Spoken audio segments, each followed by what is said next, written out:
So it has been quite a while. Just cutting up something to create like a little stall latrine, because we do have a little potty that we're going to do a composting toilet with. You can hear the little ones in the background. So I'm just cutting up some deadfall and stuff that I have here, just to use as posts.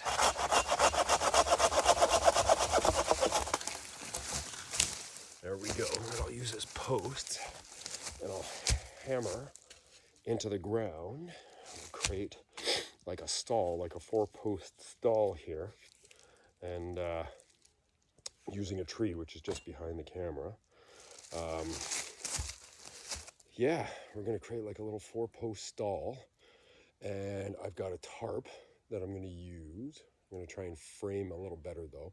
I'm gonna try and frame some stuff up, some cross beams and stuff, so that it's a little more supported, so it's not like suddenly you get a big balloon over your head. We do have a little potty that we picked up, that we bought, that we want to do a composting potty with, and I wanted to see if maybe we can bury the compost, or maybe use it to try and see if next year we can try maybe a little garden out here. I don't know. It's kind of crazy, I know, but just realized my face was in shadow by that tree that is going to be the 4th post. So I got 3 here. And this is all pieces of deadfall that I've been finding, or windfall from the spring. There's a lot of stuff that's been bent and broken and hanging over, but the wood is still in great shape. So I'm going to make use of it. Some big pieces. Way over behind me is that right there is a huge root ball of a massive grandmother pine that got blown over back in May. So we're trying to make use of everything we can, but that has been a source of some of the most beautiful quartz Kelly and I have ever seen. So I'm going to grab my hatchet, and I'm going to shape the end of this into a little bit of a point, and then I'm going to go get my massive birch bark club, which is my mallet, and little cardboard and duct tape sheath for my eagle saw, as my son calls it. Just going to grab my hatchet over here, little camp hatchet. Try and keep it as sharp as I can. And let's get this sucker.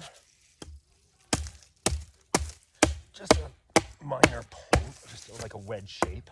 Nothing crazy. I don't need like a tent peg, because the ground here is pretty mulchy.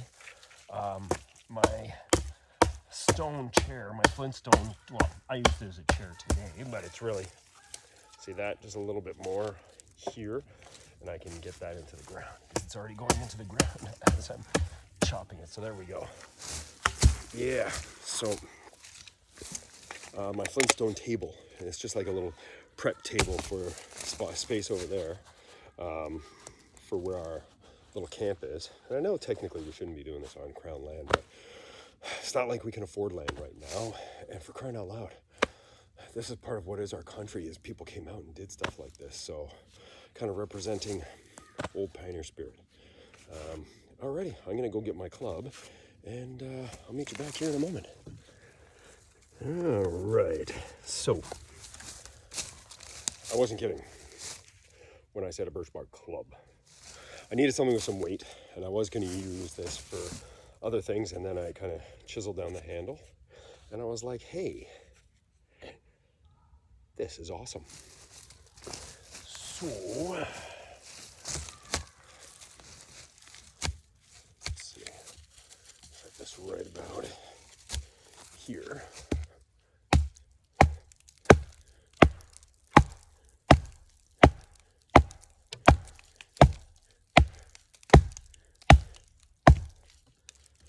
It's actually going into the ground. I'm amazed.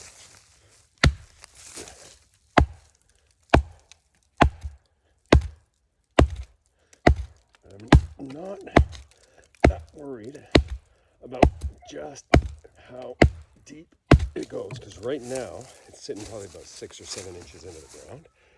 This thing's got a lot of weight to it, because I got 3 others that I'm going to put up, and then I'm going to put cross braces running across to the tree from this one to all 4, and naturally that will stiffen, and then I'll add other stuff to make it a little more private. But it's far enough from the main living space of our camp that you're not going to smell anything. And I've already picked where we're going to do the compost, and that's far enough too. But also close enough that in the middle of the night, you're not traipsing off into no man's land trying to find somewhere to poop, right? Just a thought. So I'm going to go grab that one, and we're going to have a see at cutting that one down to size and putting that one in the back. So let's turn this around that way. Don't need you getting any peeks. And yes, for anybody asking the question, a good man in a kilt ain't got nothing underneath it. That's for all the crazy folk asking, so, do you wear traditional? Oh, yeah, well, yeah, that is what it is. So now I'm going to set this one up, cut this one, put them over here. Okay. Let's see.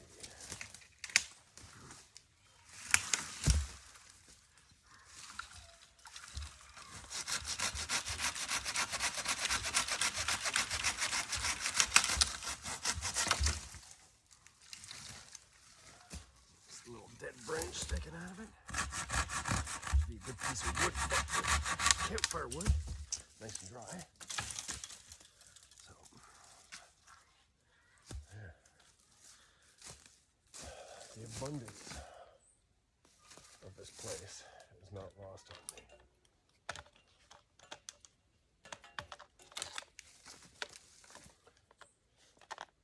And yeah, I do, generally speaking, like to keep my tools covered when not in use, including my eagle saw. This actually got left out all last winter in our other shelter up the hill from here that my buddy Chris and I built, and that Kelly and I stayed in, and me and Kayan stayed in. But truth be told, that was starting to fall apart. We had fun. Chris and I built in about 5 hours, and I souped it up with Kelly over the space of the next year or so, year and a half. But I'd left that out there, got a little rusty. And the old sheet I'd made out of duct tape and cardboard completely rotted away naturally. So here we go. Let's sharpen up this giant oversized tent peg on a dying old log that's rotten and breaking apart under my monstrously manly blows.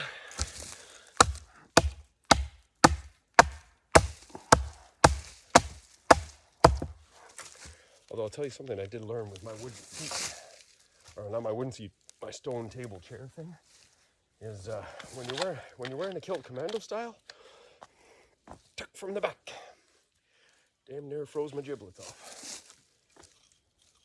So we have set out with these woods for myself and the fam. Actually, what did I do this for? I can keep that covered up. A series of calls. Bad animal calls, wolf calls, cacaws, stuff that we can do to understand each other in the woods and not be like, ah! Just some good old-fashioned calls to make sure that if we get into trouble or that we check in with each other, we know where each other are. So mine's the cacaw. Kelly chose the wolf call. Once is good, twice is trouble, and I aim towards that. And the kids just do their single wolf call, and we go towards them. Keep it simple, right? So let me get this in here. I'm going to turn you over so you can see what I'm doing. Put this right back here. Right back here. Let's see.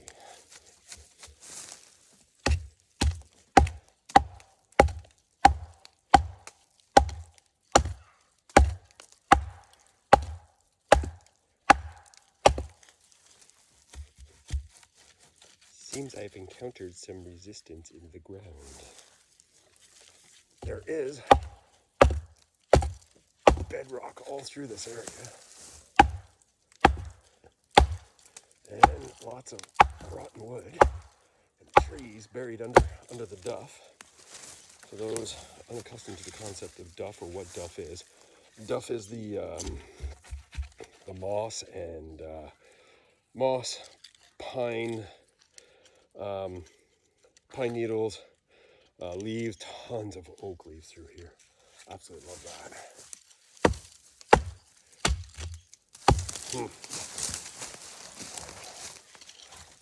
rethink this one.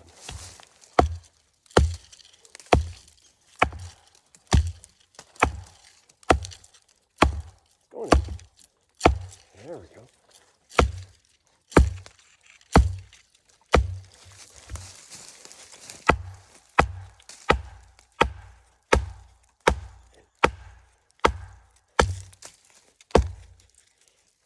Never give a lefty a club in his right hand.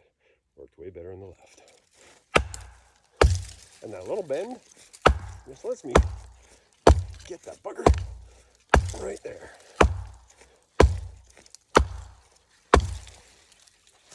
Okay, that'll work. All right. So the heights are a little bit different on the two posts, but that's okay. I'm not going to be setting stuff on the top of those posts. Instead, I'm going to be setting them across partway through so that it makes a little bit more sense. But yeah, so that I can kind of slant the roof from this one back to the one in the back. Gonna notch them all together. I'm getting better at that. So yeah, that's the start. That's the start of the fun stuff that we got going here. So many things here. I'm gonna try and turn the camera around. Let's see, can I? No, apparently I can't. So I'm gonna do this. This is the beauty that we have out here. Potty. Yeah, this place is amazing. I'm so in love with it. And we're so fortunate. The kids are fortunate. This is what we want to raise the kids to see and know and understand and live with, is this kind of beauty. Because, yeah, this is so important. Alrighty, keep checking us out, folks, and please watch all the way to the end of the videos and subscribe and hit the notification bell. First onto that big rock and then that'll come. Oh my god. And first, you just hold on to the boat and ready? then that's going. Come on, let's get in. When Dad jumps, and then do this, and then don't feel a fit. Oh, yeah.